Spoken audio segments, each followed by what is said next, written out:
Hi everyone, today's tutorial will show you how to cancel a cash app payment or request a refund if it's already went through.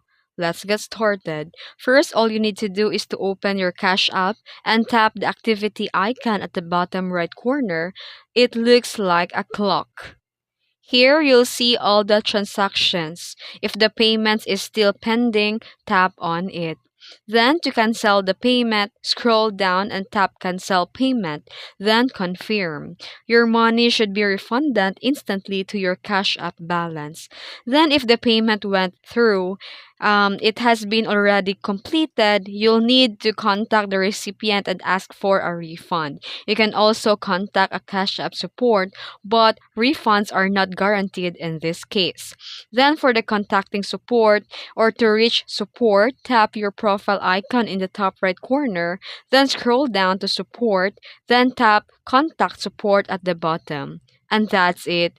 That's how you can try to cancel or refund a Cash App payment. If you found this video tutorial helpful, give it a like and subscribe for more tips. Thanks for watching.